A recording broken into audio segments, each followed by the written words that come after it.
성경 봉독 마태복음 11장 28절부터 30절까지입니다. 신약 성경 맨 처음에 있는 마태복음 11장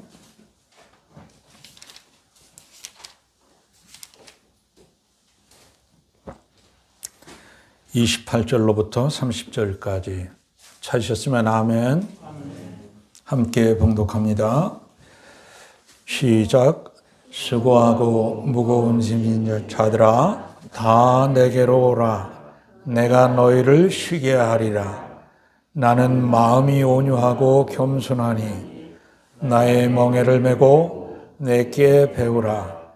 그리하면 너의 마음이 쉼을 얻으리니 이는 내 멍에는 쉽고 내 짐은 가벼움이라 하시니라. 아멘. 우리 김지민 이제 취약 통지서가 나왔다고요? 저렇게 큰 아이가 이제 초등학교 입학하게 되었어요. 오늘 아주 목사님 말씀 잘 듣고 1학년생으로 이제 들어갈 텐데 의젓하게 한번 예배를 드려봐요. 그러면 할아버지 목사님이 좋은 걸로 선물 줄지도 몰라요. 알았죠? 우리 은민군 어떻게 오늘 기분 좋게 왔어요? 교회에 올 때? 네, 아멘. 그래요. 그 기분 좋은 마음이 늘 끝까지 임하길 바라요. 지난주에 어떤 집사님께서 배추김치를 아주 맛있게 담아갖고 제게 가져와서 제가 그것을 일주일 동안 정말로 맛있게 먹었어요. 여태까지 먹어본 김치 중에서 제일 맛있었던 것 같아요.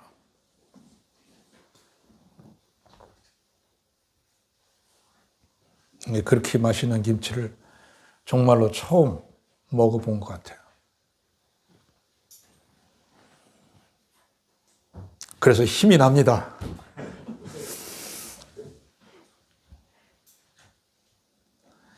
오늘 말씀에 근거해서 드릴 말씀은 그리스도의 온유라고 하는 제목으로 말씀을 드리겠습니다. 오늘은 대림절 세 번째 주일이에요. 성탄절 오기 전에 4주간 우리가 대림절을 지낸다고 그랬어요.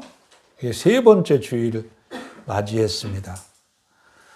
성탄 준비 잘 되어 가시나요? 우리 윤 집사님? 성탄 준비 잘 되어 가세요? 예, 성탄 준비를 할 적에는 작년에는 제가 그런 구체적인 말씀을 드렸어요.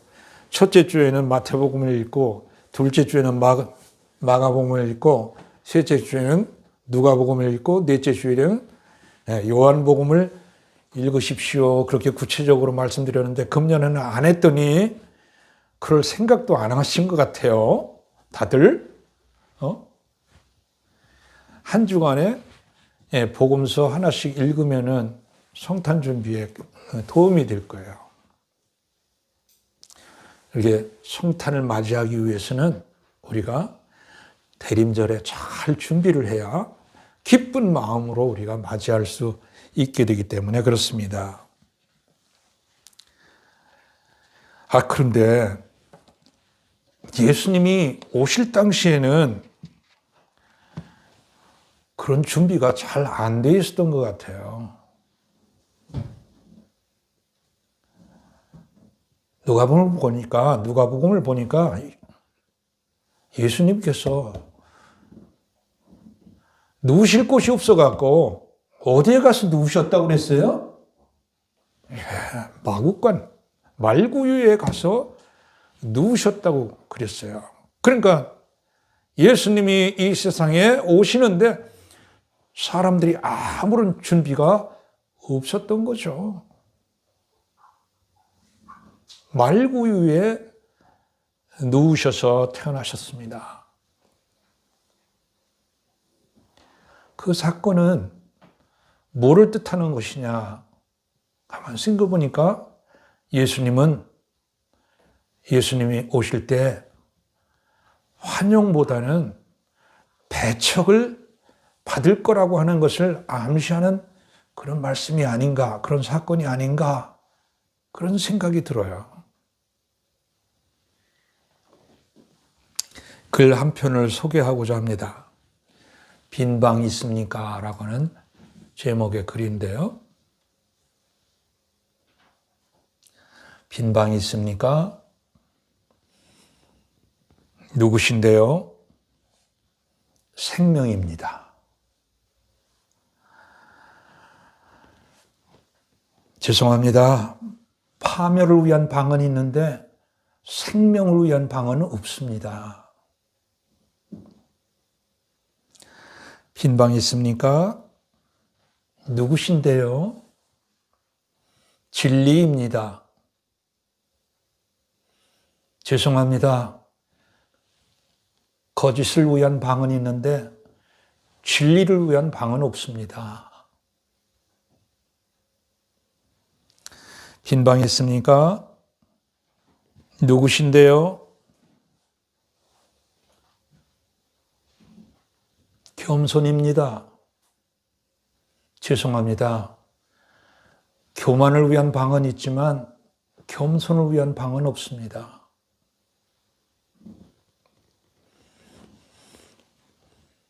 빈 방 있습니까? 누구신데요? 희생입니다. 죄송합니다. 이익을 위한 방은 있지만 희생을 위한 방은 없는데요. 빈 방 있습니까? 누구신데요? 감사입니다.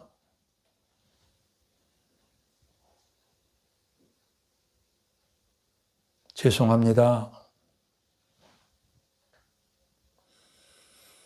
불평이라는 방을 있지만 감사를 위한 방은 없는데요. 빈 방 있습니까? 누구신데요? 온유입니다. 죄송합니다.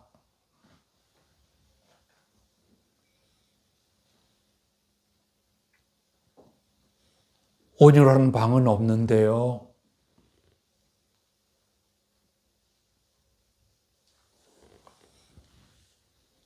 분노를 위한 방은 있지만 온유를 위한 방은 없습니다. 빈 방 있습니까? 누구신데요?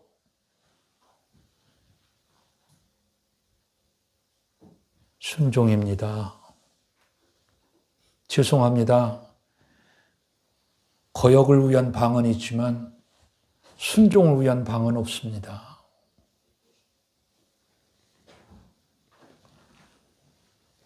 여기 제시된 생명, 진리, 겸손, 희생, 감사, 온유, 순종, 이 일곱 가지 표현은 아마도 예수 그리스도의 인격과 예수 그리스도의 성품을 표현하는 그러한 단어라고 생각이 돼요. 그리고 이를 거부하고 배척하는 대답을 하는 것은 다름 아닌 우리 자신들의 죄악된 심령의 어떠함을 반영하는 표현이라 그렇게 할 수 있습니다. 지금도 딱딱하고 완악한 우리의 마음으로 인하여 그리스도께서 배척을 당하고 계시지 않은지 생각해 봐야 할 것입니다. 여러분, 사람들은 마음에 맞는 사람끼리 같이 하고 싶어 합니다. 그렇지 않습니까? 그리스도 역시 마찬가지입니다. 그리스도께서도 그 마음에 맞는 사람과 함께 하고 싶어 한다고 하는 겁니다. 그러므로 우리가 이러한 그리스도와 마음을 합하지 않으면 결코 그리스도를 모셔드릴 수가 없습니다. 따라서 우리는 그리스도의 성품과 인격, 그의 마음을 본받고자 힘써야 합니다. 그것이 진정 우리 가운데 오신 그리스도를 모셔드릴 수 있는 길이 되는 것입니다.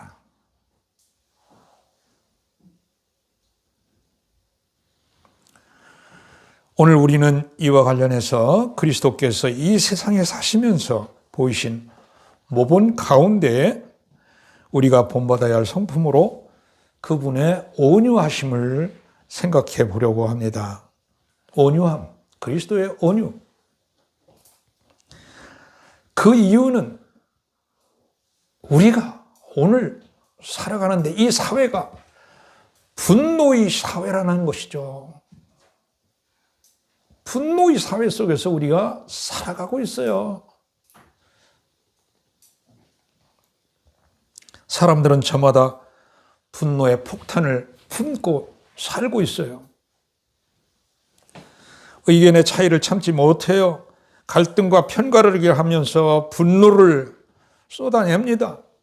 얼마 전 미국 대통령 선거 있었는데 한쪽에서 승리한 쪽을 인정해 주지 않고 있어요. 아직까지도. 그리고 함께 분노를 표출하고 있는 거예요. 그 나라만 그런 게 아니라 우리나라도 마찬가지 편가르기를 하고 있어요. 이런 큰 사회의 모든 구조뿐만 아니라 우리 심령 속에서도 분노가 날마다 쏟아지고 있어요. 분노를 쏟아내고 있어요. 여러분은 안 그러시겠지만 저 자체도 분노를 많이 표출하고 있는 사람 중에 한 사람이에요.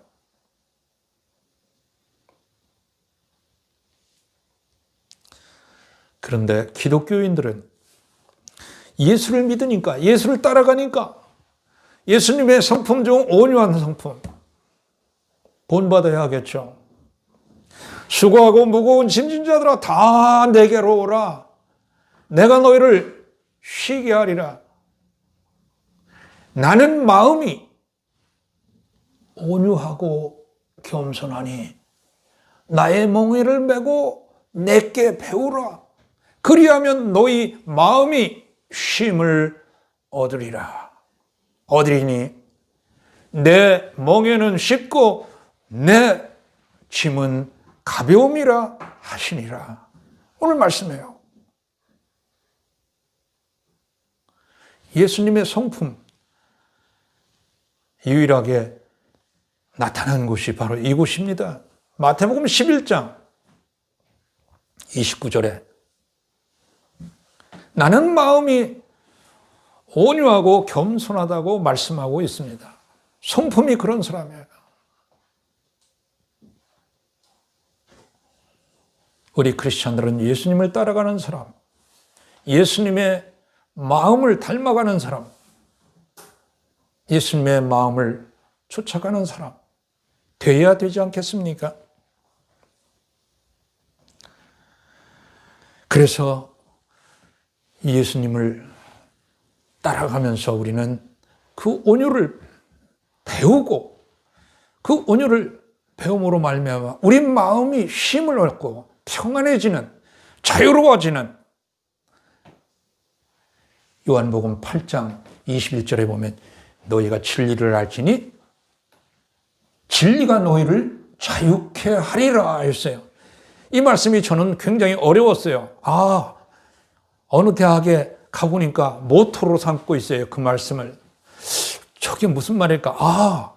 진리를 알지니 진리가 너희를 자유케 하리라. 공부를 열심히 많이 하면 내가 자유롭게 되겠구나. 이런 생각으로 잘못 따라갔었어요. 근데 내가 학사를 하고 석사를 하고 박사를 했어도 내 마음이 자유케 되는 그런 느낌을 경험하지 못했어요. 30년이 넘도록 대학에서 학생들을 가르쳐 봤지만 학문을 많이 쌓는다고 해서 진리를 추구한다고 해서 자유케 되는 것이 아니었어요. 오늘 이 말씀은 진리가 예수님이라고 하는 것을 알을 때에, 진리가 예수님이라고 하는 것을 알을 때에 그 말뜻이 분명해지는 거예요. 너희가 예수님을 알지니 예수님을 알게 되면 너희가 자유케 되리라. 그 말씀이에요. 왜 그러냐? 왜 그렇게 대체할 수 있느냐? 나는 길이요 진리요 생명이니 나로 말미암아 아버지께로 올 수가 없느니라. 요한복음 14장 6절에 분명히 말씀하고 있어요. 나는 진리라고 그랬어요. 예수님은 진리라고 했어요. 그 진리이신 예수를 알 때 우리 마음이 자유케 되고 평안하게 되고 기쁨이 샘솟고 힘을 얻게 되는 놀라운 역사가 일어나게 되는 것입니다. 아멘. 사람들 중에는 온유라고 하면은 유순함 또는 따뜻함, 부드럽고 순한 것 정도로 이해하기도 합니다. 그러나 성경이 가르치는 온유, 그리스도께서 보이신 온유는 그 이상입니다. 성경적으로 온유는 하나님과 사람 앞에서 정당한 태도를 유지하는 것, 정당한 태도를 갖는 것을 말합니다. 하나님 앞에서, 사람 앞에서 합당한 태도, 정당한 태도, 그것을 갖는 것을 성경에서는 온유로 말씀하고 있습니다. 이를 감안해서 지금부터 그리스도의 온유의 면모를 살펴보겠습니다. 그리스도의 온유의 면모는 어떻게 생긴 것일까? 첫 번째로, 그리스도의 온유의 면모는 하나님 앞에서 겸손과 순종의 태도를 보이셨다고 하는 거예요. 겸손과 순종의 태도를 보이셨다고 하는 거예요. 그게 그리스도의 온유의 면모, 모습입니다. 우리 주님이 이 세상에 오신 것은 그분이 성부 하나님 앞에 겸손히 순종하심을 전제로 하고 있습니다.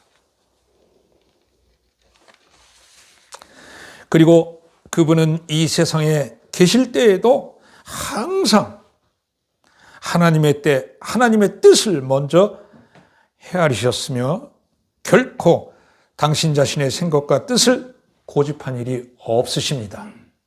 요한복음 13장 이하 쭉 읽어보면 아주 중요한 말씀들이 많은데, 특별히 요한복음 17장에 보면 예수님의 기도 내용이 나와요.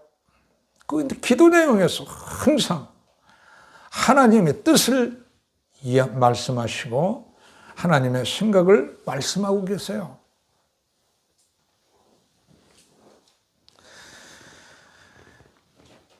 심지어는 예수님은 십자가에 달려 고난을 받아야 하는 상황에 처하였을 때도 당신의 원보다는 아버지의 뜻을 먼저 생각하면서 아버지의 뜻대로 하시옵소서 그렇게 위임합니다. 이 점을 미리 바라봤던 이사야가 그의 예언서 이사야 53장 7절에서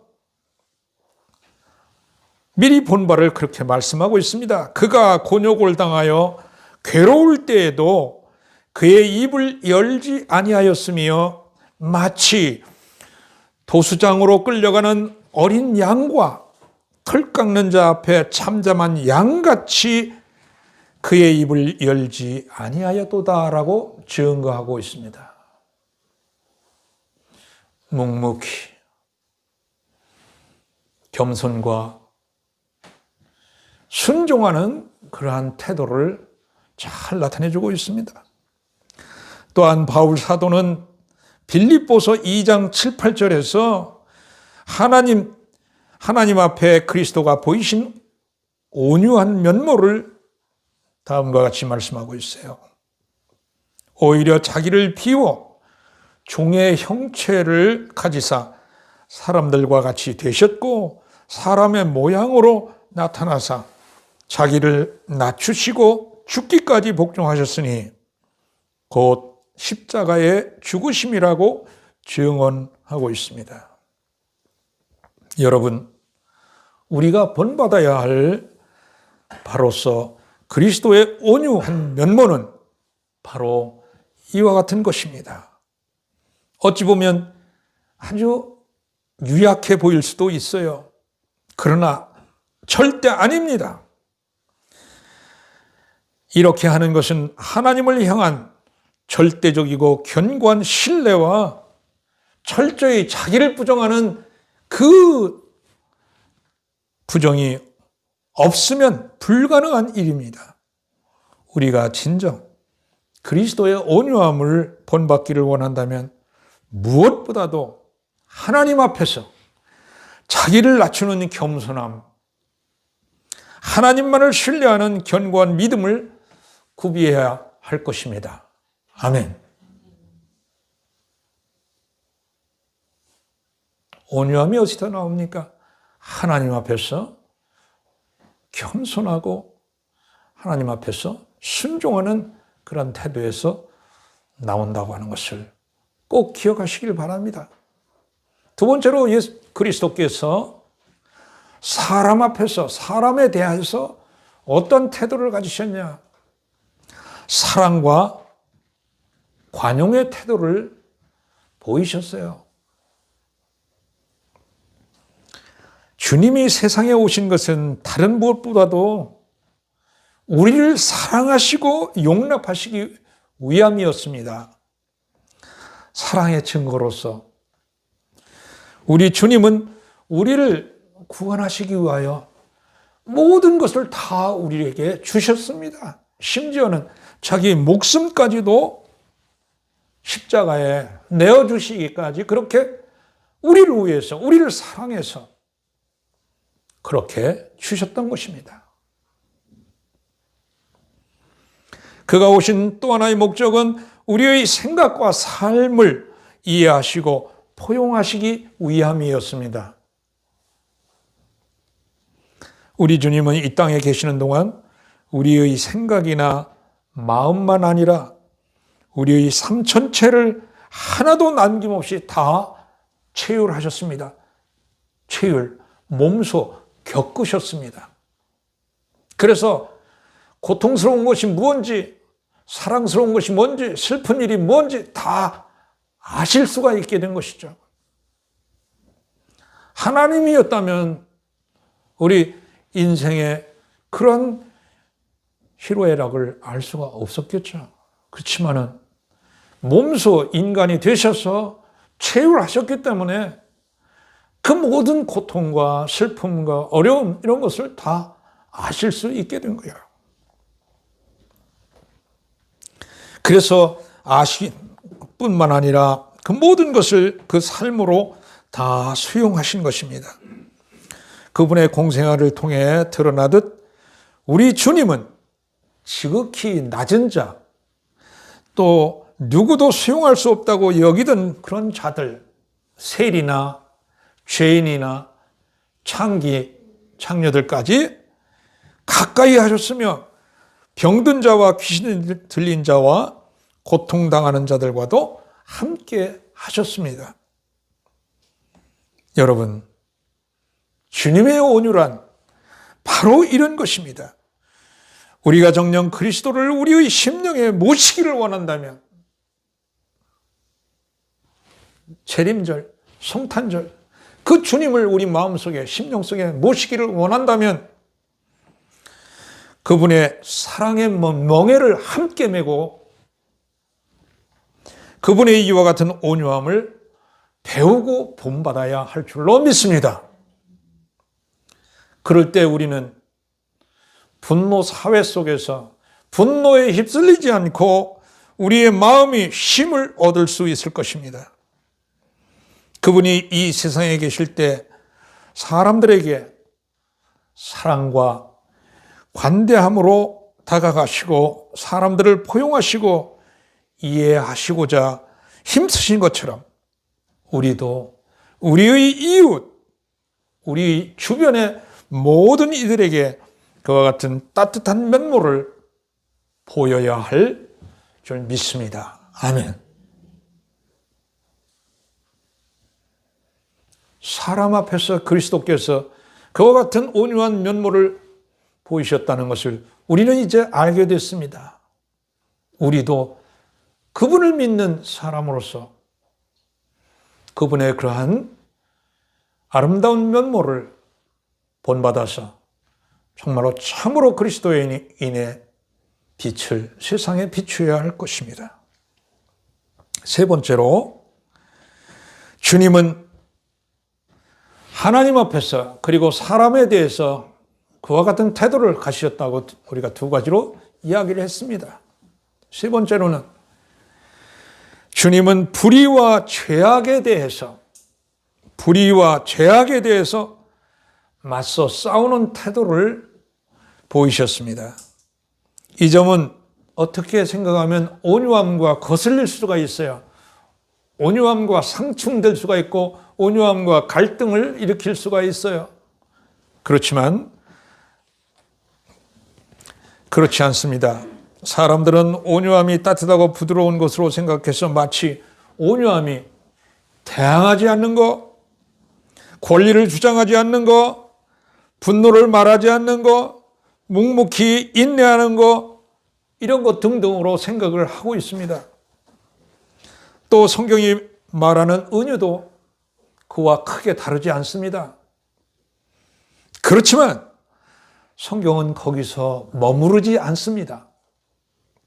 성경적 의미의 온유는 양보하고 유순하게 이해하고 용인하는 것이 전부가 아닙니다. 아무 때나 양보하고 아무 때나 유순하게 이해하고 아무 때나 용인만 한다면 이는 어떻게 보면 비겁한 것이지 온유한 것이라고 할 수 없습니다. 성경이 말하는 온유는 비겁함으로 대체될 수 없는 것입니다. 가령 예를 들어서 의롭지 못한 독재자의 칼이 무서워 그의 그릇됨을 지적하지 못하고 그냥 용인한다든가, 주변에서 거짓을 말하고 추악한 일을 자행함에도 이를 아무렇지도 않게 지나치는 그러한 사람들이 있다면 그들은 비겁한 것이지 결코 온유한 것이 아닙니다. 우리 주님은 이와 관련해서 우리에게 온유한 자가 어떤 삶을 살아야 하는지에 대해 말씀하고 또 본을 보여주셨습니다.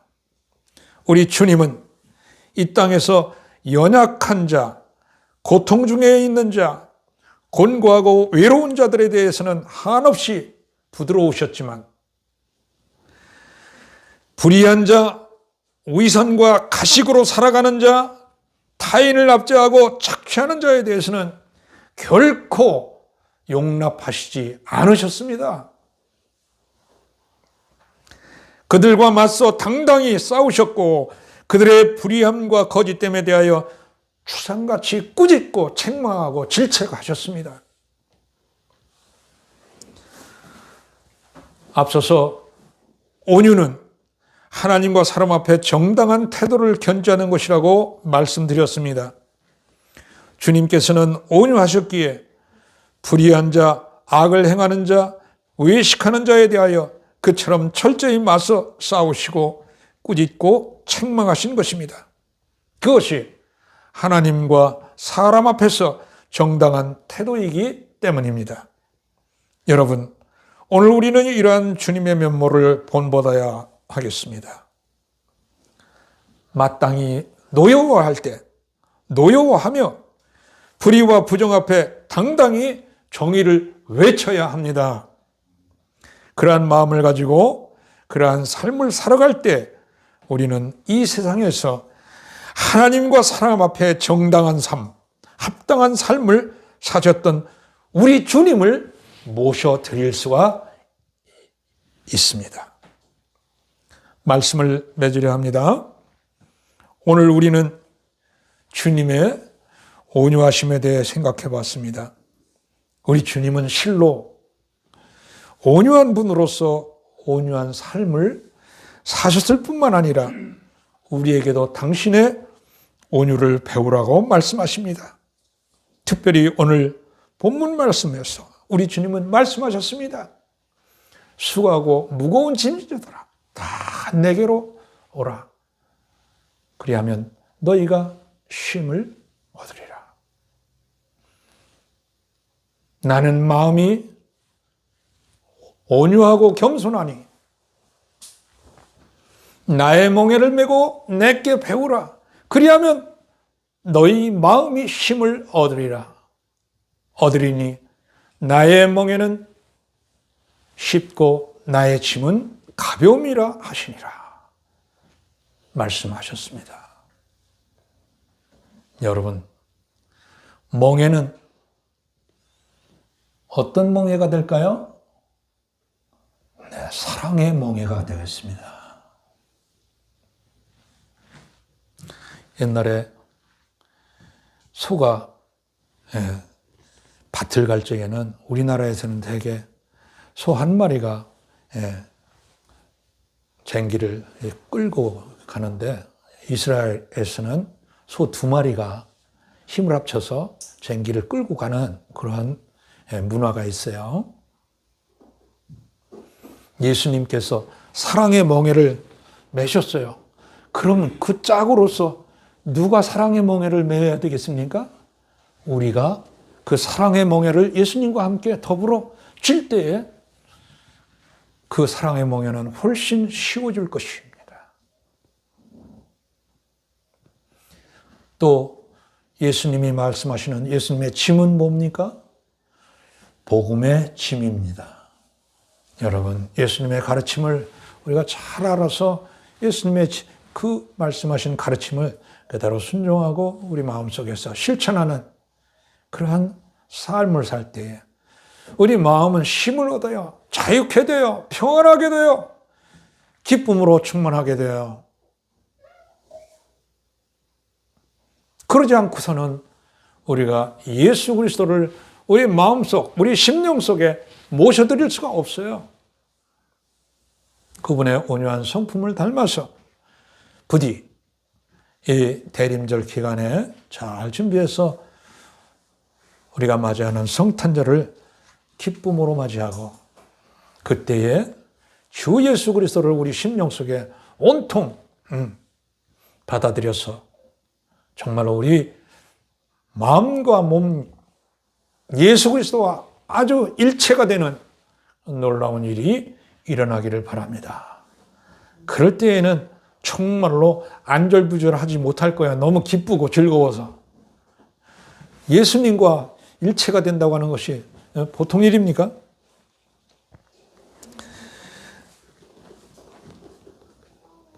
아무튼 주님의 온유를 배운 자요, 주님의 온유하심을 인격화한 사람, 그 사람의 심령과 삶에 주님은 분명히 임하실 줄로 믿습니다.